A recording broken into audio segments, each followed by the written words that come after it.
Acredito que o negócio, quando ele inicia com planejamento, com orientação, a chance dele permanecer no mercado é maior e principalmente a possibilidade dessas pessoas terem o retorno financeiro mais rápido. Porque ao longo desses anos eu senti que algumas situações, principalmente a falta de orientação, me limitou muito o meu crescimento. Então eu acredito que hoje, podendo fazer isso por outras pessoas, realmente essa é a minha motivação.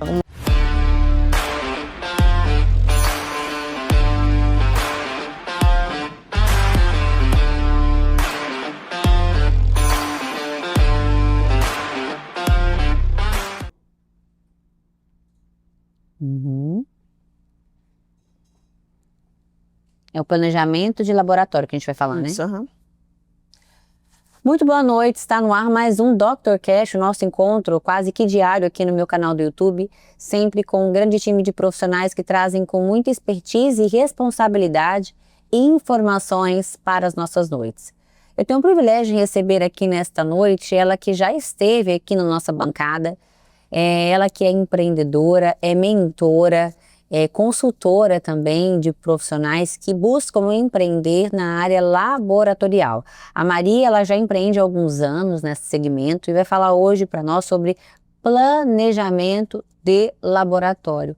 Maria Menes, muito bem-vinda, é um privilégio recebê-la aqui.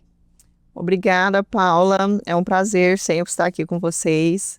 Estou muito feliz pelo convite e vamos falar um pouco hoje sobre planejamento de laboratório. Certeza. Maria, você já esteve aqui, já contou um pouquinho da sua história, mas eu quero recapitular hoje alguns trechos importantes. Já há quantos anos você atua nesse segmento laboratorial? Paula, eu empreendo na área de análises clínicas há 10 anos. Estou há 10 anos no mercado. E o que levou você, Maria, a buscar ensinar, né, esse planejamento de laboratório, sobretudo para estudantes da área da biomedicina? Paula, diversos fatores me fizeram tomar essa decisão, mas o principal foi a minha própria história, porque quando eu comecei há 10 anos atrás, eu não tive ninguém para me orientar. Então eu comecei sem saber nada.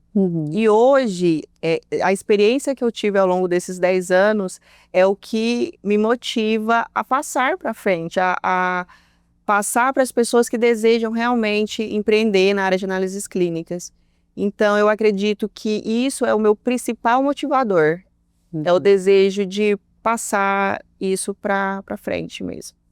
Com certeza, isso é muito bom, né? Eu falo que você, através da sua experiência, da sua história de sucesso hoje, busca a ensinar, né? Auxiliar outros estudantes, situação essa que você já esteve na mesma condição, né? A buscarem alcançarem o que você pôde alcançar, né, Maria? Com certeza, Paula, é exatamente isso. A orientação que eu não tive é o que eu quero fornecer para esses estudantes, porque eu acredito que o negócio, quando ele inicia com planejamento, com orientação, a chance dele permanecer no mercado é maior e principalmente a possibilidade dessas pessoas terem o retorno financeiro mais rápido. Porque ao longo desses anos eu senti que algumas situações, principalmente a falta de orientação, me limitou muito o meu crescimento.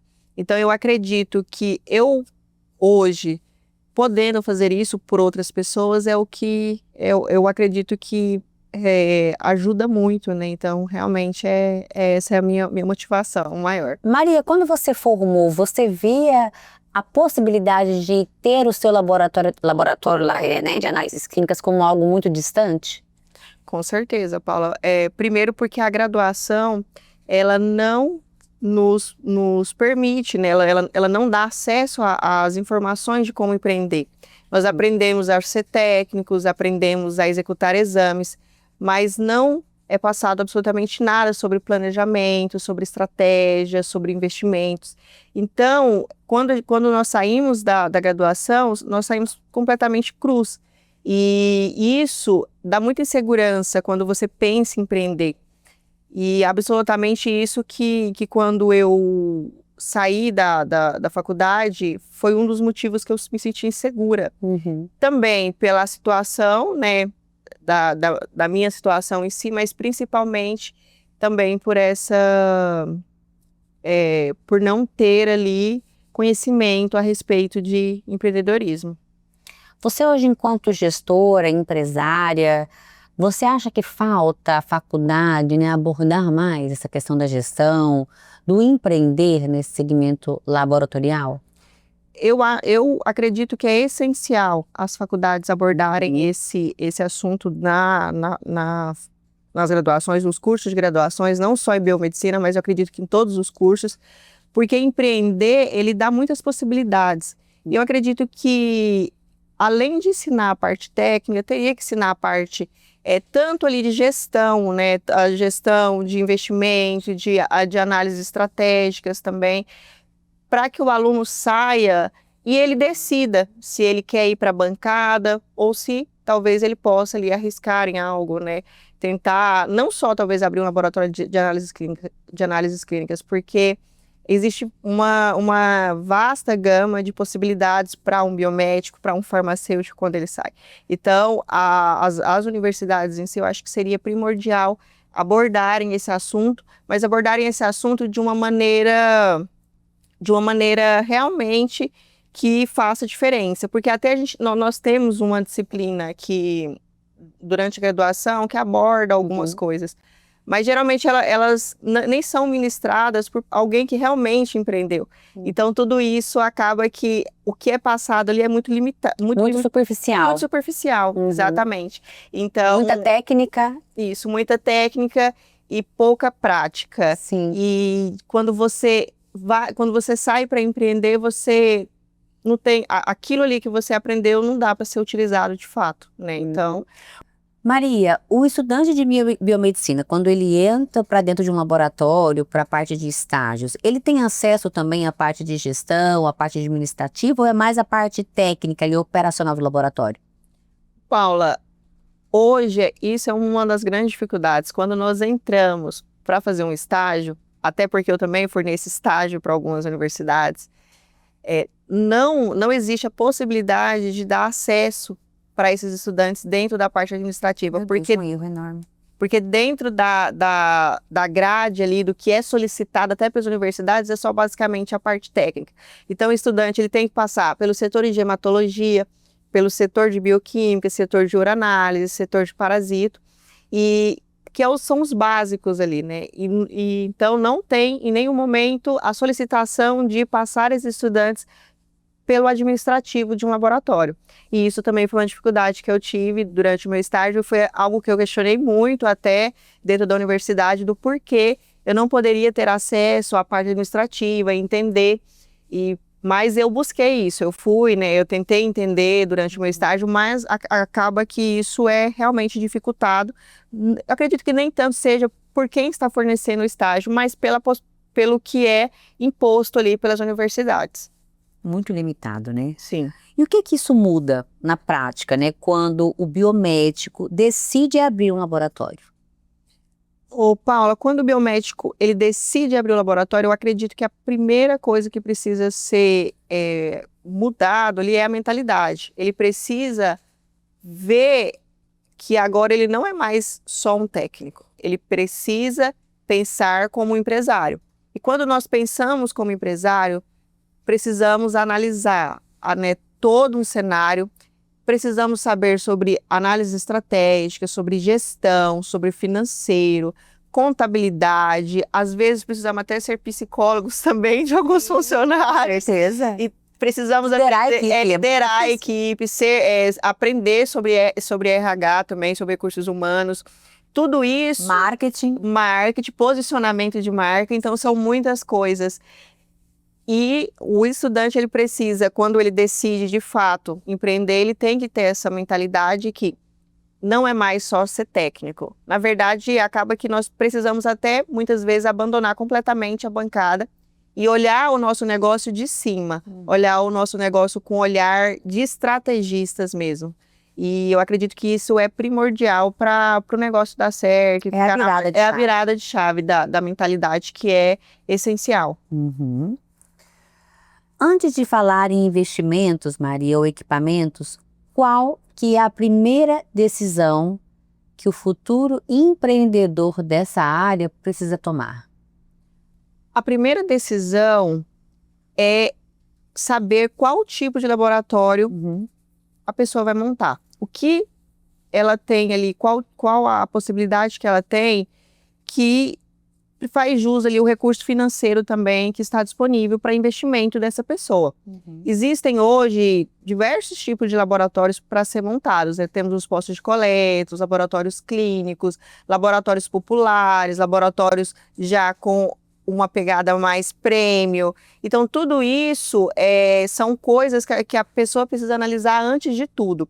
E para ela fazer essas análises, ela precisa olhar qual o município que vai ser implantado esse laboratório de fato, né? A região, para então ela tomar a decisão de qual o melhor a se colocar naquele local. Porque, por exemplo, numa cidade pequena, talvez não comporte colocar um laboratório de grande porte, com 100% de automação. O retorno financeiro talvez não vai fazer jus ao investimento ali inicial. Então, tudo isso tem que ser analisado com muita cautela, principalmente qual é o porte e qual a modalidade de laboratório a ser implantada. Uma análise É mesmo uma do análise, mercado. uma análise do mercado, que é o ideal. E também que dá uma segurança maior para a pessoa.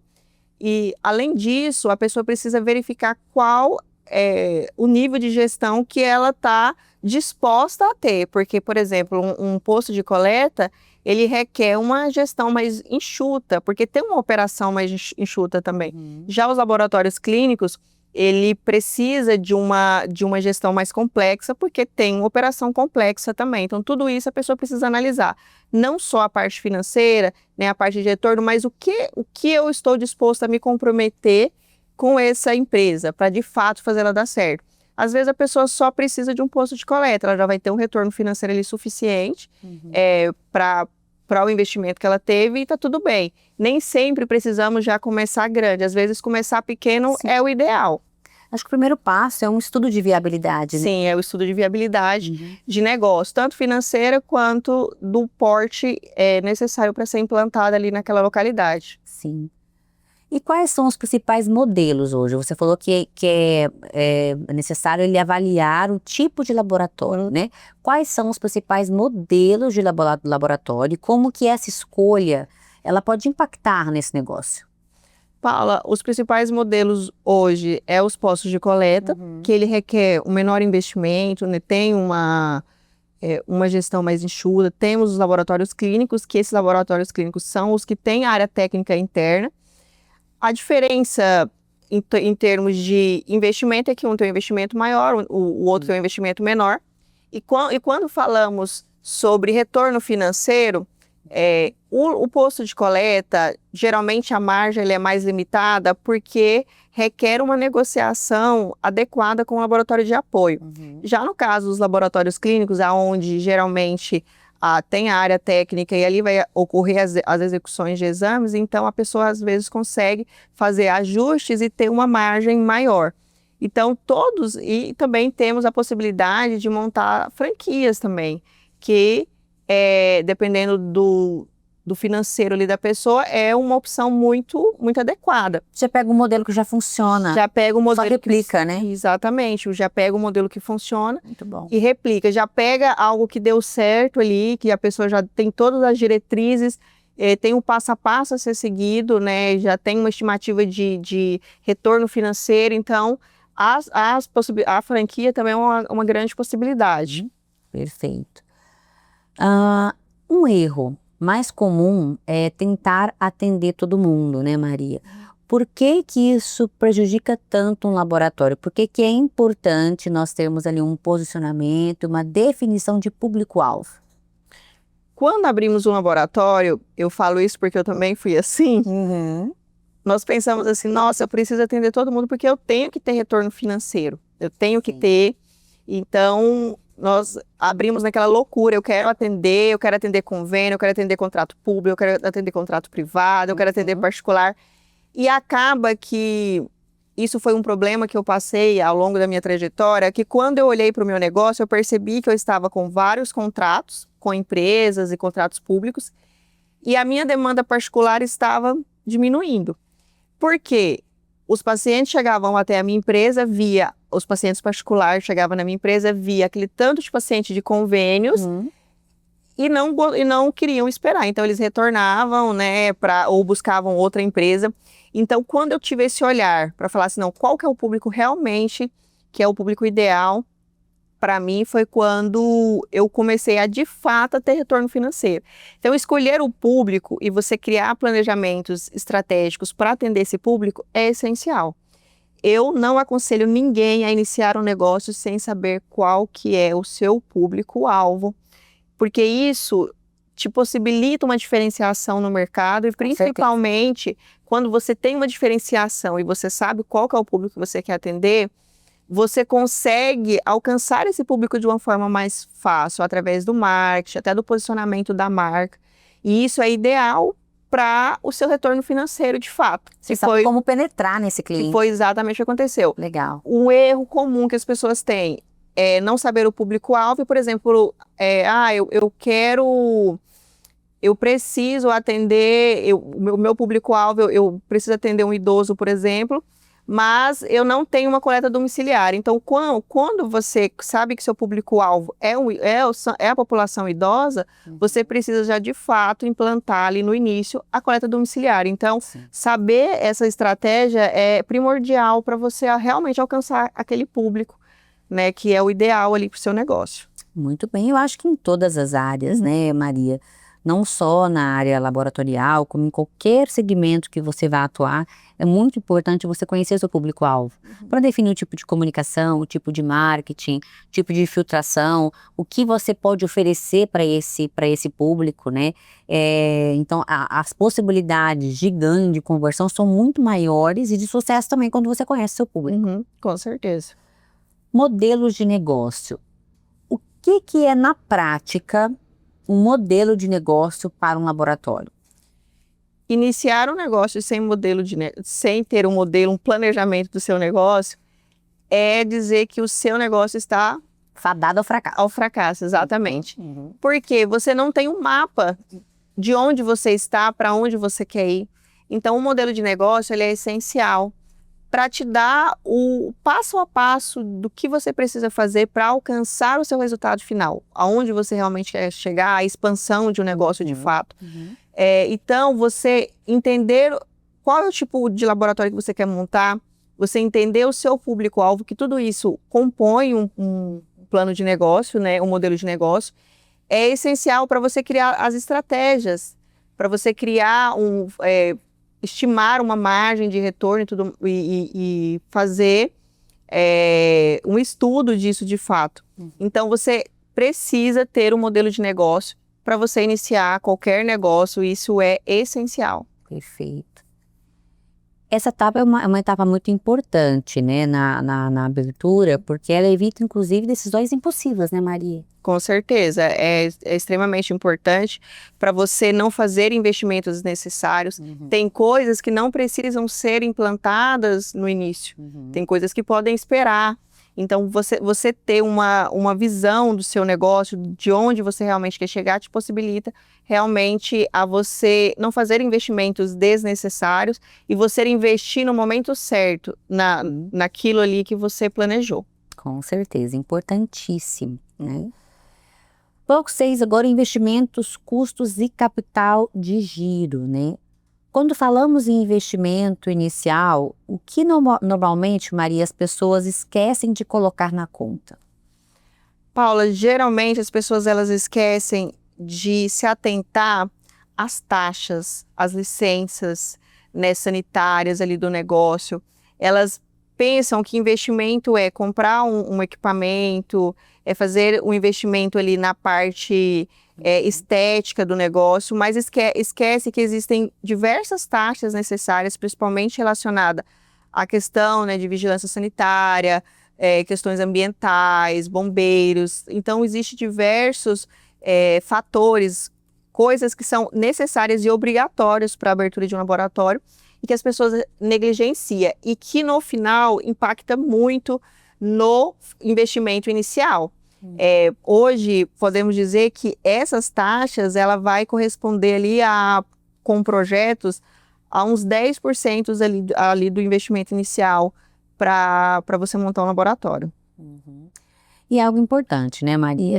Planejamento de custos, fazer esse levantamento de forma muito assertiva. Essa é a diferença de ter alguém direcionando você no processo. Falo sempre para as pessoas, o que vem a ser um mentor, o que vem a ser uma consultoria? As pessoas às vezes têm dificuldade de investir, de se atentar a isso. Mas um mentor, gente, ele nada mais é do que um simplificador de rota. Então, assim, você deve ter batido cabeça demais, né, Maria? Até encontrar a fórmula de trabalho que você tem hoje. Com certeza, Paula, quebrei muito a cabeça. Já obteve prejuízos financeiros? Muitos prejuízos financeiros. Como eu havia falado no início, o fato de não ter alguém para orientar limitou o meu crescimento por anos, até eu começar a entender a importância de realmente olhar para o meu negócio como gestora e não mais como técnica. Então, isso foi o que fez toda a diferença, foi quando eu tive essa virada de chave. Maria, o que você, olhando para trás no retrovisor, né, o que você fez quando iniciou sua carreira como empreendedora que você jamais faria hoje? Duas coisas que eu falo que eu não faria novamente. Primeiro, você ter um descritivo de cargo para você fazer contratações adequadas, recrutamentos adequados, sabendo quem vai compor cada função dentro do seu negócio, qual o tipo de perfil que vai compor. Isso é muito negligenciado por todo mundo, mas isso faz total diferença, principalmente para quem faz parte da área técnica e parte também ali das vendas, da recepção, da comunicação com o paciente.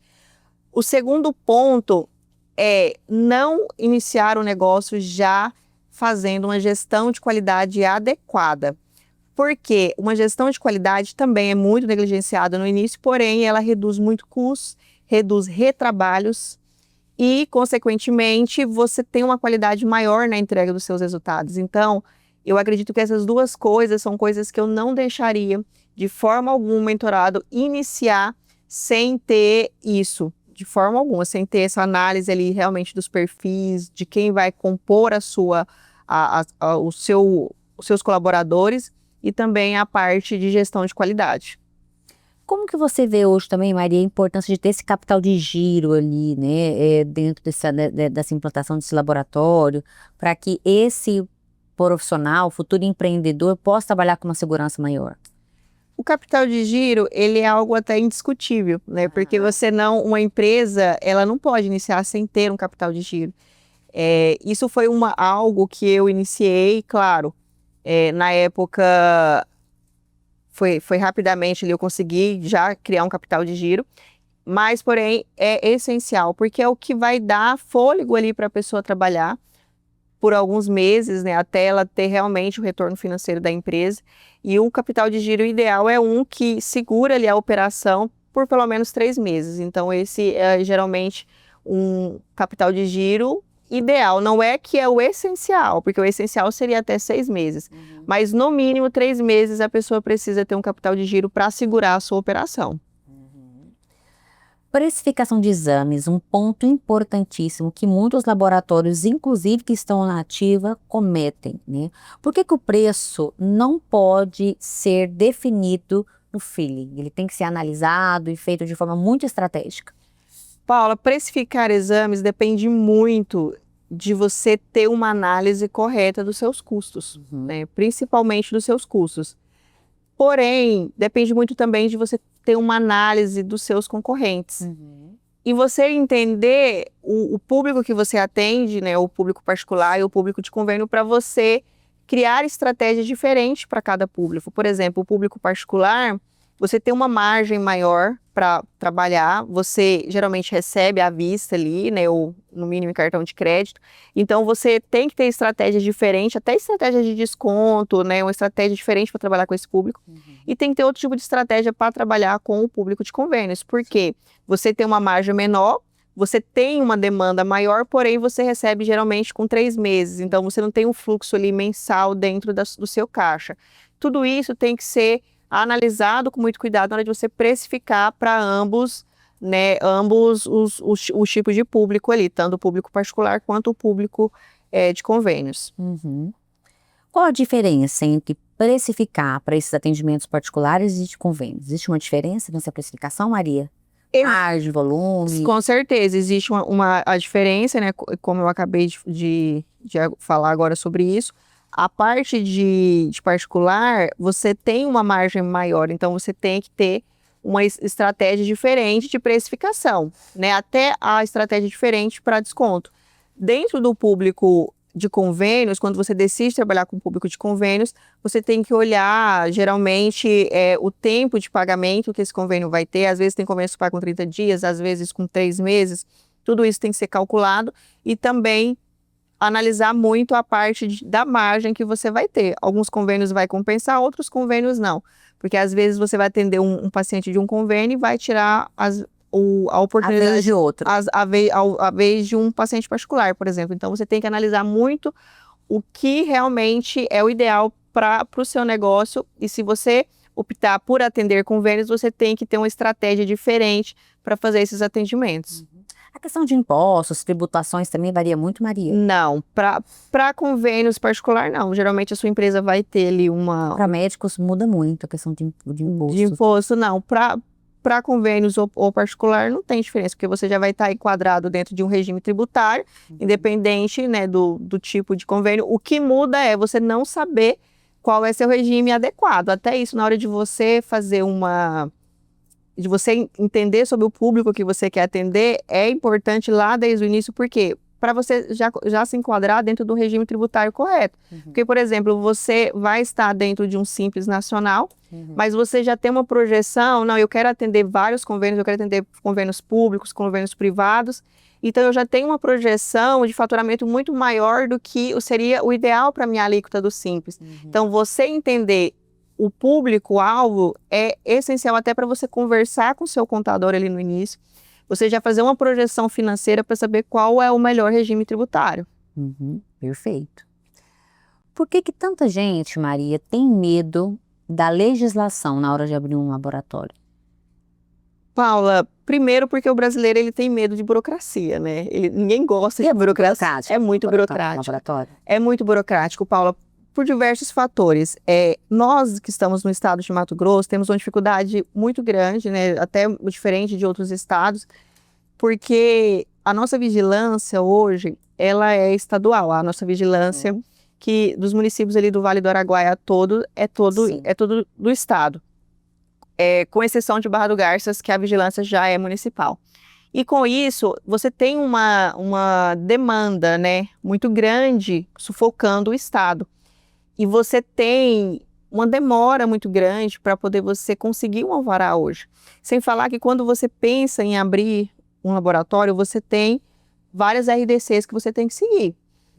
E vem as dúvidas, mas porque você vai ler a RDC ali, você vai precisar de informações e você não tem para quem recorrer para tirar muitas dúvidas, porque o estado está ali totalmente com a demanda muito grande, então geralmente você não consegue ter um comunicação acesso. É muito falha, né, Maria? Isso, uma comunicação falha, você não consegue ter um acesso rápido para você ter uma informação adequada, né, para saber o que é essencial ser implantado do início, o que pode ser implantado depois. Sim. Então tudo isso dificulta muito. A parte burocrática em si, né, todas as documentações que precisa, o tipo de sistema, porque muitas pessoas não sabem se eles precisam fazer esses protocolos por via sistema, ou se tem que fazer via presencial. Então, tudo isso são muitas dúvidas que surgem e não tem ninguém para responder. Além disso, Paulo, o que acontece muito hoje é porque quando nós vamos iniciar a abertura de um laboratório, nós precisamos ter uma planta baixa para poder protocolar dentro da vigilância sanitária, e a vigilância sanitária analisar aquela planta, ver se está de acordo com a RDC 50, 2002, e também ver se o fluxo de amostra é o fluxo correto, né? Se o fluxo ali, o que foi pensado ali nos trânsitos da amostra é o adequado, até para a questão de segurança do paciente. E nós temos pouco projetistas hoje no mercado, especialistas na parte sanitária, em ambientes voltados para a área da saúde. Então, tudo isso dificulta muito o acesso de quem quer abrir um negócio na área da saúde a realmente conseguir uma regulamentação do seu negócio. Eu vejo que nós, principalmente nós do interior, Eu vejo isso ali todos os dias, várias empresas, clínicas médicas, laboratórios abrindo as portas sem ter nenhum conhecimento sobre regulamentação. Sem Isso ter é muito grave, muito sério. sem ter acesso a isso. Quando eu iniciei, eu também passei por isso. Eu tive que buscar conhecimento, estudar RDC, destrinchar a RDC para eu ajudar a pessoa que estava elaborando o meu projeto a nós acharmos ali qual era a melhor saída, porque o meu projeto ia e voltava. Então eu falei, não, eu vou ter que sentar e vou ter que auxiliar, porque nós não temos acesso a essas pessoas especialistas realmente para fazer algo com fluxo correto, com a segurança do paciente, pensando na acessibilidade, pensando até na questão de gestão de resíduos, né? Todo o laboratório precisa ser projetado pensando em tudo isso.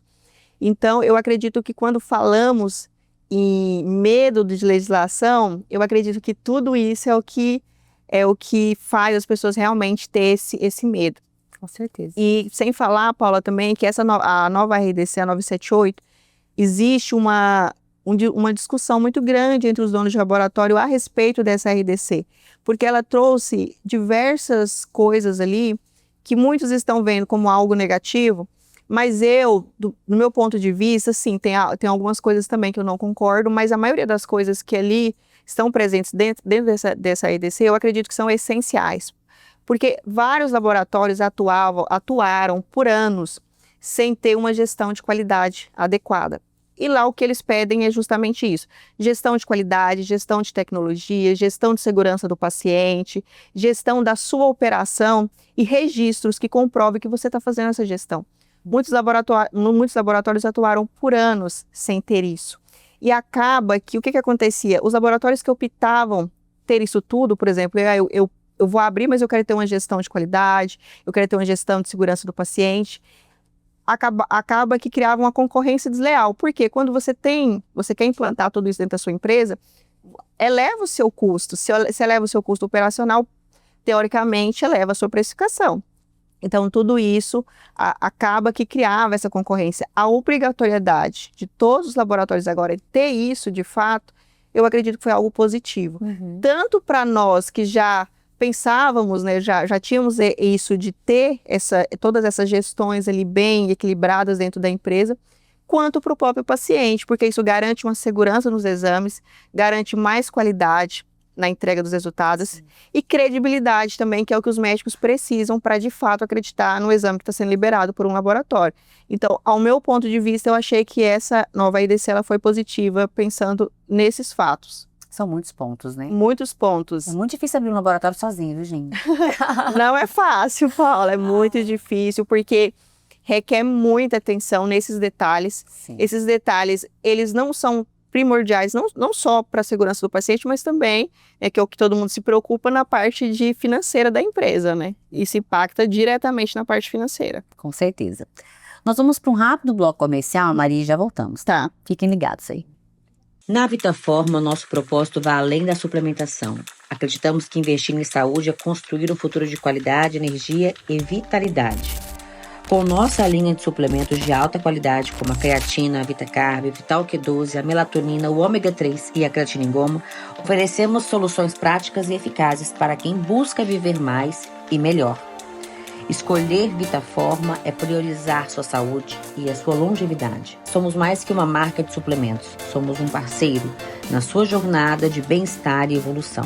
Vive intensamente. Invista em você.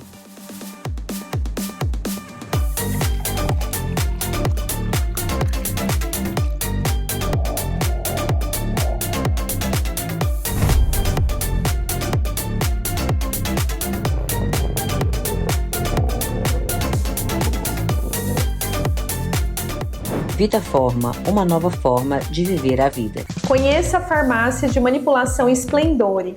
Oferecemos um ambiente aconchegante, um laboratório completo para manipular as suas fórmulas e uma linha própria e exclusiva da La Splendore, com produtos de skincare e suplementação. Na Splendore, você pode também agendar uma consulta farmacêutica para obter orientações personalizadas. Visite nossas unidades em Rondonópolis e Primavera do Leste. Splendore Farmácias de Manipulação. Há 11 anos, suplementando saúde.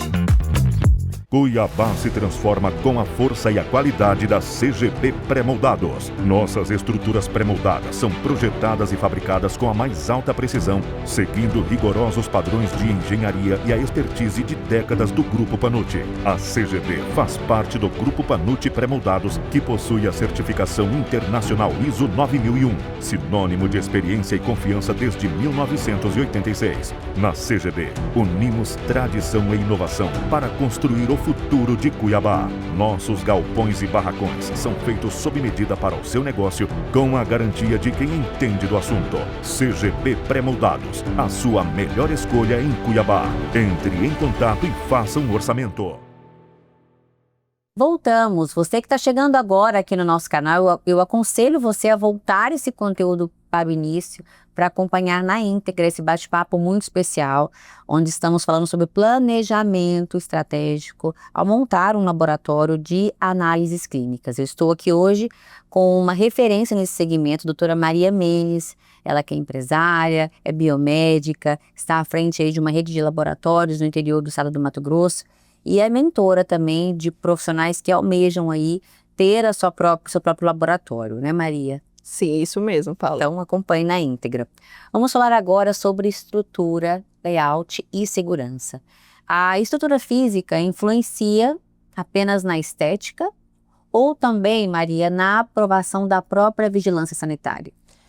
Paula, para você montar um laboratório, a estrutura física, eu acredito que ela é primordial não só para a parte de vigilância, porque para a vigilância é obrigatoriedade, mas principalmente para você olhar ali de fato o local que você quer implantar aquele negócio e você criar um layout voltado realmente para melhorar ali a operação do seu negócio, a agilidade da operação e também a parte de segurança do paciente, biossegurança para os colaboradores. Então, quando a gente fala em layout, a gente não pode só pensar na obrigatoriedade da vigilância, que sim, é obrigatório você ter um layout adequado, de acordo com a RDC 50 de 2002, mas também você pensar no seu negócio, criar estratégia para esse layout que